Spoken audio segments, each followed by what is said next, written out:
I'd like to welcome everybody to the special meeting of the Board of Trustees of East Central Independent School District on January 21st, 2020, beginning at 6 o'clock. Ms. Barrento, you have a roll call? Mr. Delbrazil. Present. Mr. Garcia. Here. James Mulkey. Aquí. Money present. Here. Steve Bryant. Here. Mr. President, we have a quorum. Wow. Thank you, Ms. Barrento. And now it is our honor to have the prayer by Ms. Fuller. Loving and gracious God, we thank you today for all your blessings, for the successful outcomes of our school events, and for all our staff members, both the teaching and support members, and our wonderful school board. We ask that you bless them abundantly, and we continue to seek your wisdom, guidance, courage, and strength. Be with us in our deliberations and help us to be wise in the decisions we make for the good of all those who have placed their trust and confidence in our leadership. Give us insight to lead with integrity, that our decisions may reflect what is good and what is right and good. Keep us from short-sightedness and pettiness. Help us to make decisions that are for the good of all. Dear Lord, grant us the humility to always seek your will in all that we do and say.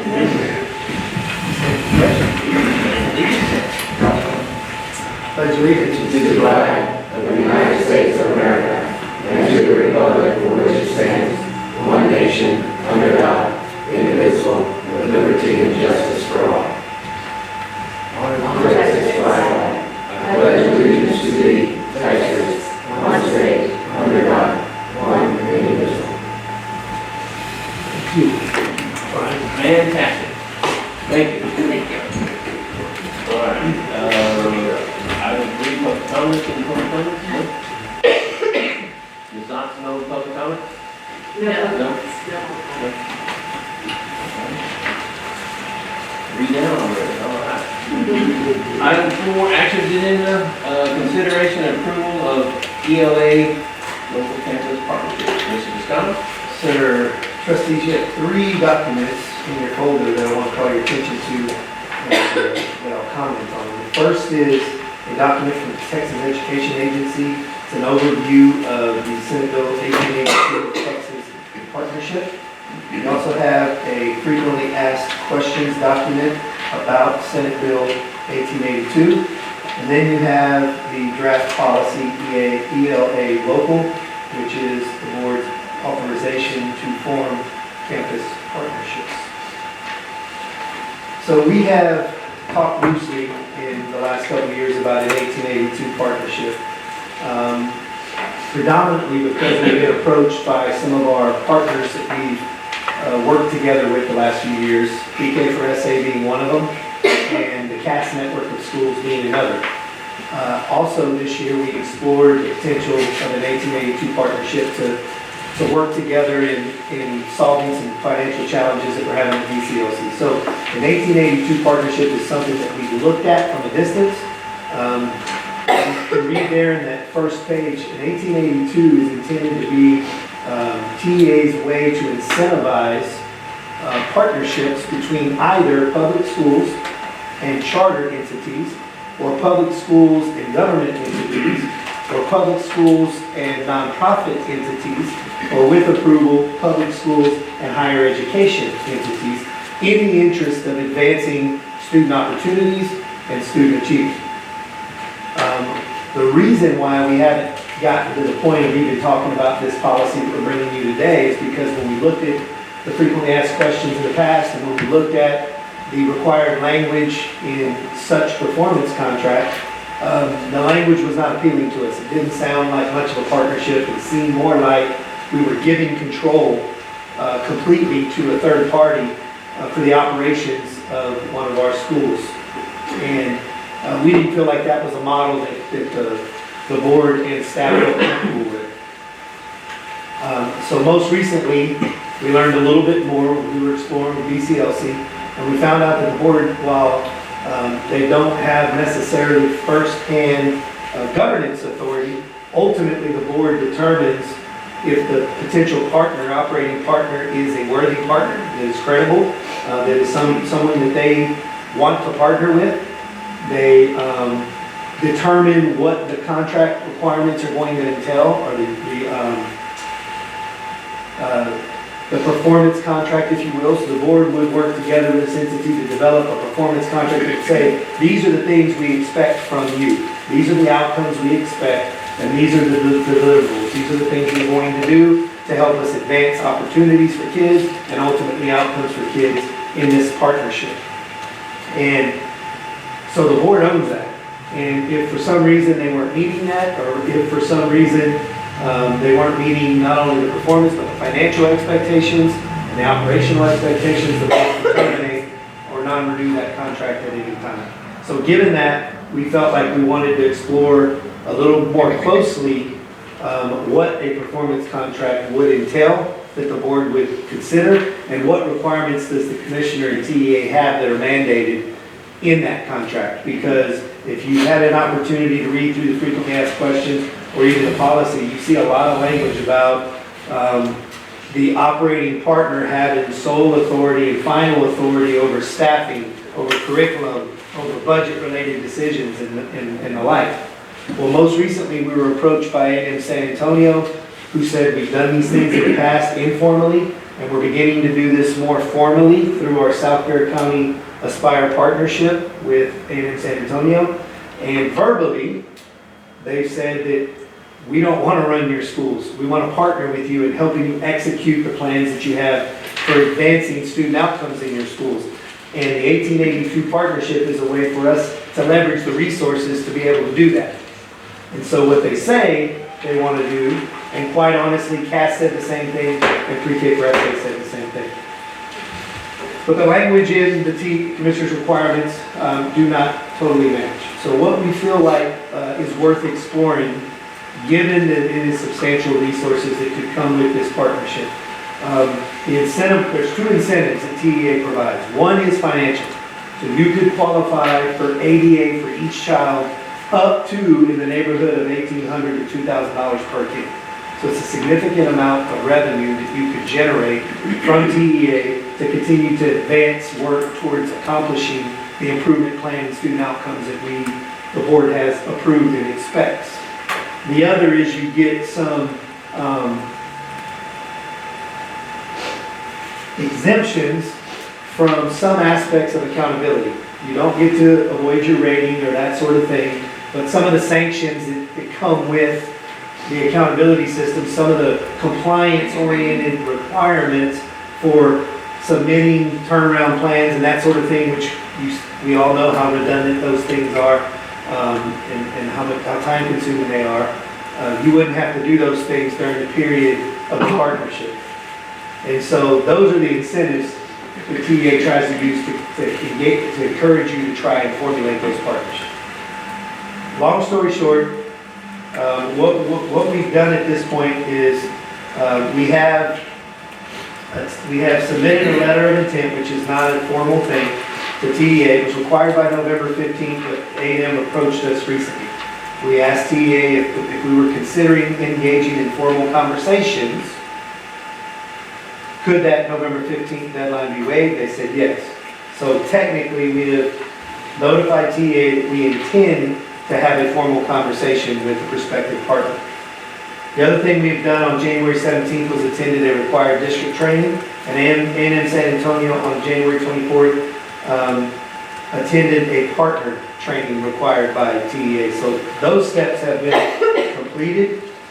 The first requirement for our board is to adopt, consider, and ultimately adopt ELA local, which pretty much maps out what the process is. Should the formal conversation evolve to, here's our application, this being A&M San Antonio, here's our application to you, ECSD, for the things that we want to do in partnership with you. I'm going to invite them with your approval to next month's meeting. The university will be here to talk about what they want to do in partnership with East Central ISD, and allow us to have critical conversations about what their intent is with the contract language, specifically with things like them having sole and final authority over all of these things that it specifies. Because we want them to understand that we want to be partners And while we understand that we'll be giving them a performance contract and they should have some latitude to make decisions so they can deliver on that, we're not asking them to run our school. And we're not asking them to take over. And we're asking them to partner with us and help us advance that work with the resources the university has at their disposal.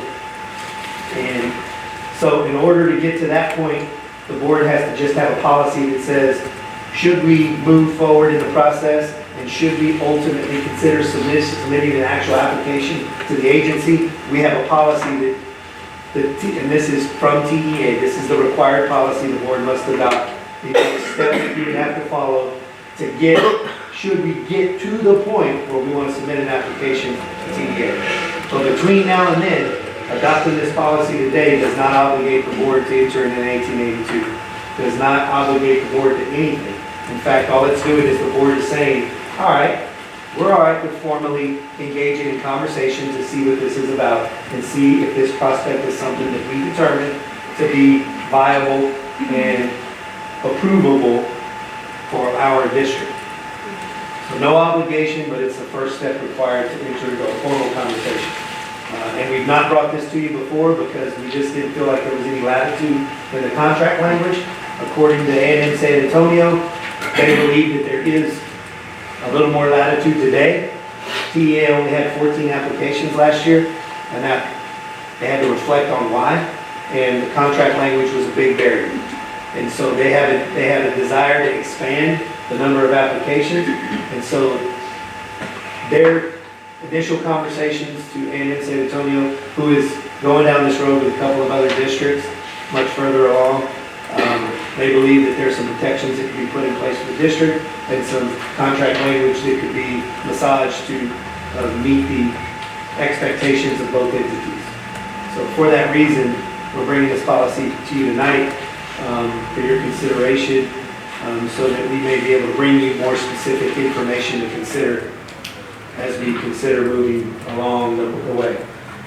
So we're looking at, if this board policy is approved tonight, we're looking at between now and the end of March to do a lot of reconnaissance, a lot of information to consider and answer a lot of questions and bring some clarity about what's required. And, so the board can decide if this is something that we want to pursue or not. You have to answer any questions you might have. I think that it is beneficial to the district for us to invest in that, but how are they interpreting the word pilot? So when we talk to A&M San Antonio, and when we have talked to CAS, and when we have talked to pre-KSA, their disposition was very similar. And that is, we want to have mutual dialogue around the decisions we make, whether that be staffing, whether that be programming, whether that be supplemental training and development for staff or instructional materials and resources. Like, we want to mutually agree that these are the things, we want to have a seat at the table and mutually agree. Okay. They don't want to come in and say, here's your principal, here's how you're going to hire and fire, here's the curriculum you're going to use, here's the program you're going to follow, and we ultimately have the final say. Okay. They know that they want the Board of Trustees to have the final say, and they want to be a partner with us in determining what plans we want to execute and what resources we want to allocate to executing it, and ensure that what they say they're going to do, that we came up with together, is what they're going to do.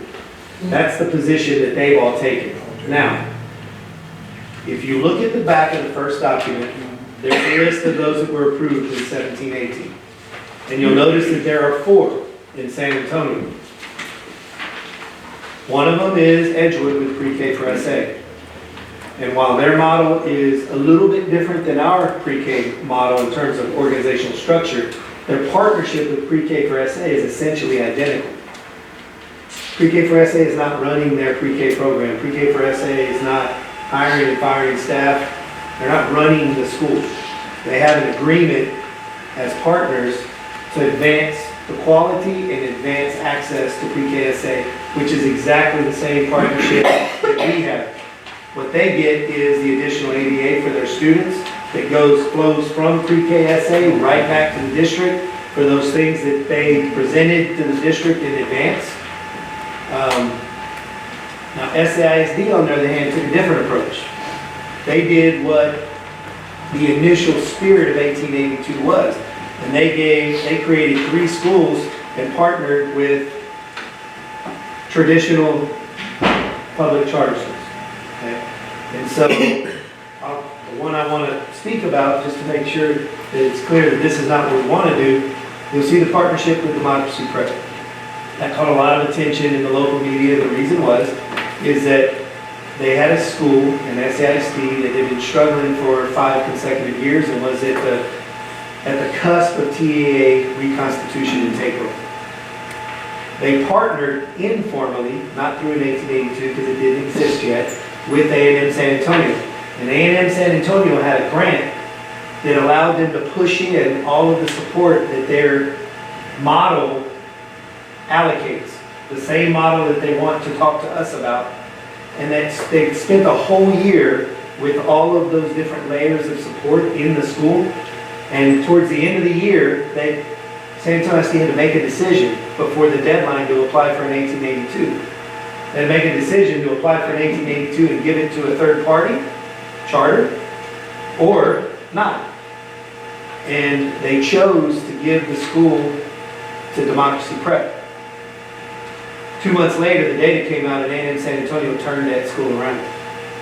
And the rest is history. That school is still being run by Democracy Prep. So A&M San Antonio has no interest in that. They're interested in doing what they did with the school to begin with. And they're interested in replicating that model, not with grant funds, but with 1882 funds. And they've been completely honest and forthright with the commissioner that this is what we want to do. And the commissioner is indicating that he's going to support that, which means he's going to have to enable some contract language to be adapted. Does that answer? Yeah, that's a good question. I can understand the I just look at partnership as equal ownership. Equal ownership. But that's how. Now, that's how. a little bit of a slight difference is the board holds the performance contract. Okay. So while they're equal partners, they're on the hook for delivery. Okay, yeah, explain a little better. Okay, so Yeah. they need to have some degree of decision-making input because they've got to deliver. So the board decides, and this is where the painstaking work comes in, what are the things we're expecting them to deliver, and how are we going to hold them accountable and measure that progress? And publicly make sure the board is kept abreast on their progress along the way. So part of what the board has to do is create the contract, the performance contract, and create how we're going to measure it. And ultimately, if they don't deliver on those things, the board can terminate the contract. Okay. There's also some language in the policy that says, for those reasons, to include financial and operational inefficiencies, but also any other reason the board determines. So we think that that piece right there allows for there to be some provisions built in that address the major concerns that we have about entering into an agreement like this. And between now and March, those are the things that we're going to want to lift up and say, should we move forward this partnership? These things that we're concerned about have to be, there has to be some fail-safe built in, some protection from these things. And if we can't get past that in contract language, or the commissioner isn't going to approve it with those things built in, then our recommendation is ultimately going to be the board to not consider moving forward. But we feel like there's an opportunity to at least move down the road of negotiating and bringing information back to the board, hearing from them, seeing some things in writing, working with a consultant to make sure the language is in there, letting the board review it and decide if it meets the expectations or not before we actually create an application to send to the commission.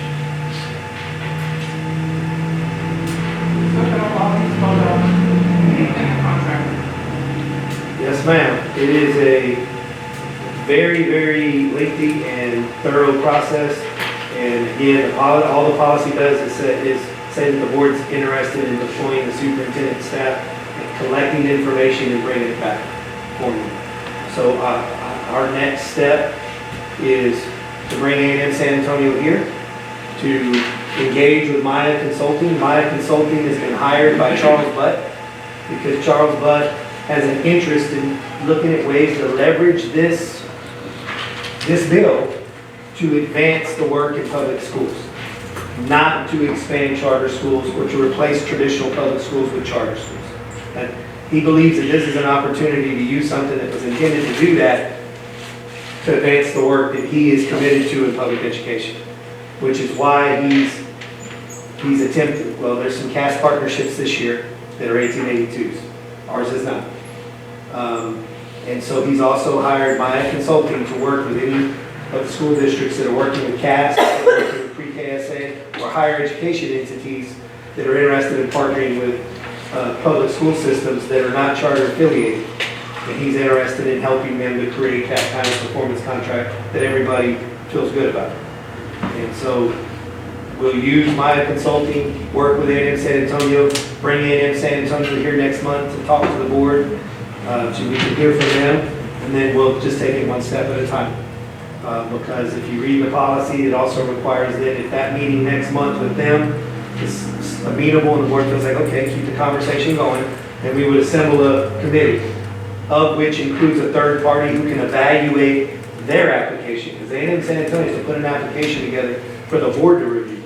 And if that committee says we've accomplished everything the commissioner requires, and we say A&M San Antonio and their application is a good one, we recommend it to the superintendent, then I would bring that to the board for your consideration to accept that as well. So that's a couple of 2 or 3 month process to get to that point. And again, we could stop anywhere along the way because this doesn't obligate us to anything other than authorizing me to do the recon of bringing that formal information together so we can get more technical and see what's possible or not.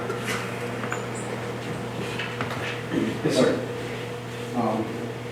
If we adopt this policy, the way I read part of this is that any charter program that currently exists that is eligible can submit an application to us without us requesting it. And we have to consider it. Which means if we choose not to go with one of them, we have to have our ducks in a row as to why we're not going with them, or we're going to get sued. So is this shall consider an applicant part of the commissioner's requirements? Or could that be changed to may consider an application? I believe that that's a requirement from the commissioner. However, my question, I highlighted that as well, Mr. Murray.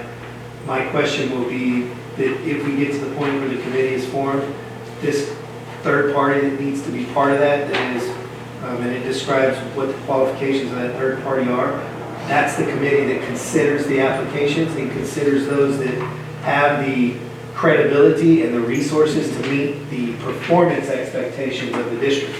And so any of those that do not will not get moved forward to the superintendent. So let's just say, and this would be my question, if the board has no interest in partnering with a public charter school, whether for-profit or not, can we disclose that up front?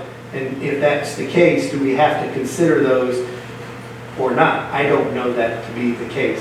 So that would be a question I would have, and before we engage in that next step, we would need to know whether or not we might have to actually consider any of these applicants if they meet all the other criteria. And if we do and don't select them, is that a problem? And what do we need to do to protect ourselves?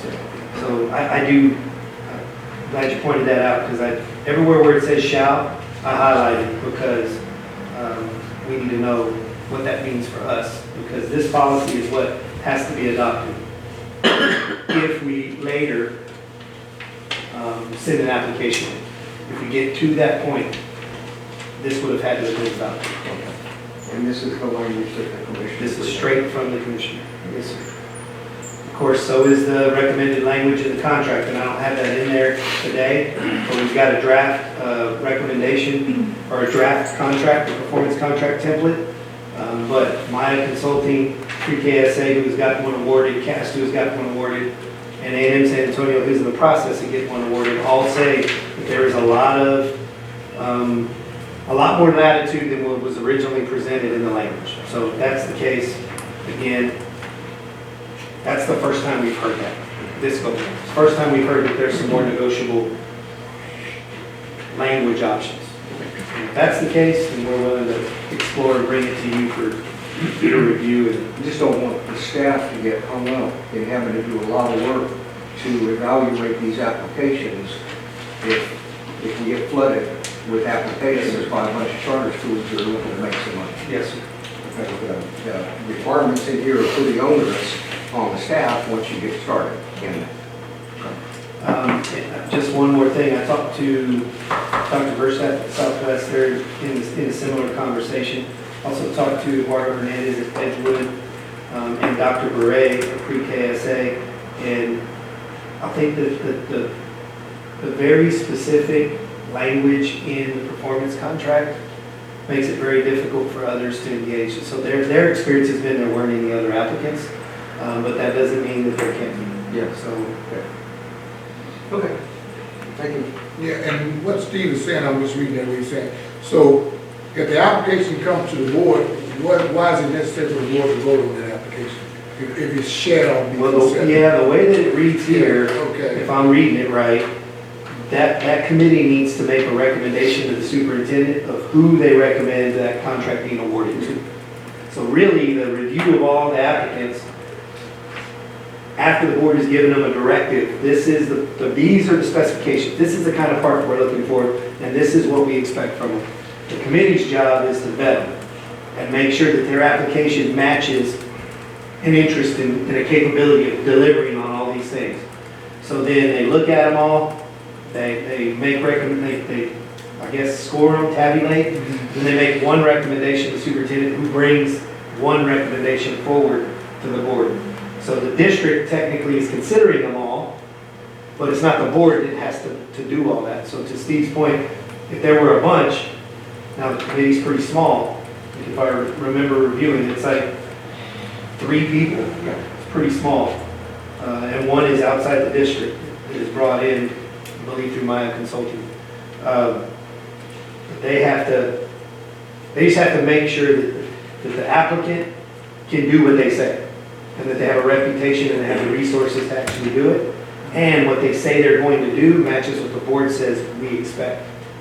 And if it all lines up, then they'll make that recommendation.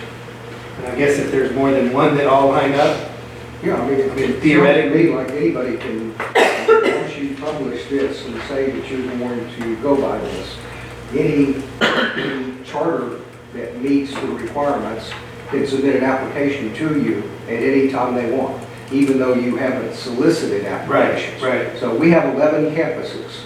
Theoretically, we could get 6 or 8 applications for each campus. Right. Because we haven't solicited a partner for a campus. We've just said, hey, we're looking for partners, right?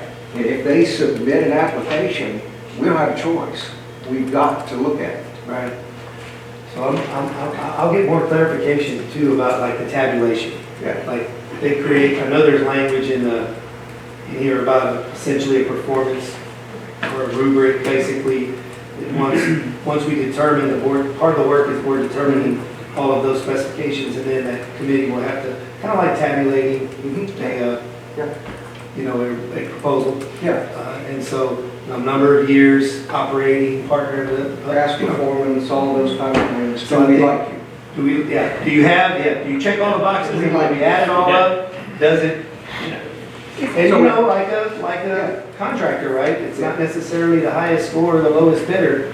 You look at all of those things combined, and So, I mean, I You gotta got document. days when we had to go with the lowest bidder until they put some new language in there that said we could look at past performance with the district, we could look at all those other things. And as long as all of that stuff is part of this, and we have some discretion, then, I think we're good to go. I just don't want us to get caught in a situation where we say no, and they come back and say, well, we meet all your qualifications, so we're gonna sue you. Right. Okay. Does, I had a question in my mind. Do we form a criteria as to who we want to even hear from based on what we want to see happen? I mean, Because like Steve says, everybody and their brother can submit an application. But I mean, some of them may be not even relevant to where our goal is, what we want to see Right. happen with our students, and what we want to see So I'll happen. get more information about that, but here's what I know also that might. So Edgewood went into this process with pre-KSA and nobody else. And PEA authorized to partner with them. And San Antonio went into that one I described earlier with democracy prep, and that's who they were approved. From day one, that was the only person that they were working with. Since then, San Antonio has added 2 CAS schools. And from day one, they were working together, as CAS has wanted to do with us, to create an 18-2. There was no other consideration. So I don't know, Yeah, because that's not consistent with the language about yeah. shall consider an application Right. if the applicant. So I'll get that clarification, and make sure we have those protections and insurances so that we're not caught in that game, for Yeah. sure.